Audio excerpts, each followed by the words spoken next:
ಸ್ನಾನಕ್ಕೆ ಹೋಗಬೇಕು. ನೀವು ಸ್ನಾನಕ್ಕೆ ಹೋಗುವಾಗ ಲಗೇಜಿನ ಹತ್ತಿರ ನಿಮ್ಮವರನ್ನ ಕೂರಿಸಿ ಸ್ನಾನಕ್ಕೆ ಹೋಗಬೇಕು. ಲಗೇಜಿನ ಹತ್ತಿರ ಕುಳಿತವರು ತಮ್ಮ ಲಗೇಜುಗಳನ್ನು ಜಾಗ್ರತೆಯಿಂದ ನೋಡಿಕೊಳ್ಳಬೇಕು. ಲಗೇಜಿನ ಹತ್ತಿರ ಕುಳಿತವರು ತಮ್ಮ ಲಗೇಜುಗಳನ್ನು ಜಾಗ್ರತೆಯಿಂದ ನೋಡಿಕೊಳ್ಳಬೇಕು. ಪರಿಚಯ ಇಲ್ಲದ ಜನರನ್ನ ಪರಿಚಯ ಮಾಡಿಕೊಂಡು ಮೋಸ ಹೋಗಬೇಡಿ. ಪರಿಚಯ ಇಲ್ಲದ ಜನರನ್ನ ಪರಿಚಯ ಮಾಡಿಕೊಂಡು ಮೋಸ ಹೋಗಬೇಡಿ. ಅಪರಿಚಿತ ವ್ಯಕ್ತಿಗಳ ಜೊತೆ ನಿಮ್ಮ ಲಗೇಜುಗಳನ್ನು ಕೊಟ್ಟು ಯಾರು ಕೂಡ ಸ್ನಾನಕ್ಕೆ ಹೋಗಬಾರದು. ಅಪರಿಚಿತ ವ್ಯಕ್ತಿಗಳ ಜೊತೆ ನಿಮ್ಮ ಲಗೇಜುಗಳನ್ನು ಕೊಟ್ಟು ಯಾರು ಕೂಡ ಸ್ನಾನಕ್ಕೆ ಹೋಗಬಾರದು.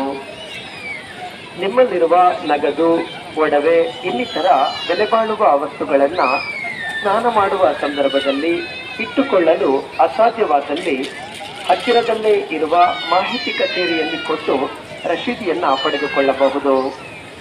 ನಿಮ್ಮಲ್ಲಿರುವ ನಗದು, ಒಡವೆ ಇನ್ನಿತರ ಬೆಲೆಬಾಳುವ ವಸ್ತುಗಳನ್ನು ಸ್ನಾನ ಮಾಡುವ ಸಂದರ್ಭದಲ್ಲಿ ಇಟ್ಟುಕೊಳ್ಳಲು ಅಸಾಧ್ಯವಾದಲ್ಲಿ ಹತ್ತಿರದಲ್ಲೇ ಇರುವ ಮಾಹಿತಿ ಕಚೇರಿಯಲ್ಲಿ ಕೊಟ್ಟು ರಶೀದಿಯನ್ನು ಪಡೆದುಕೊಳ್ಳಬಹುದು. ಇದಕ್ಕೆ ಯಾವುದೇ ರೀತಿಯ ಶುಲ್ಕ ಇರುವುದಿಲ್ಲ. ಇದು ಶ್ರೀ ಕ್ಷೇತ್ರದ ವತಿಯಿಂದ ತೆರೆಯಲ್ಪಟ್ಟ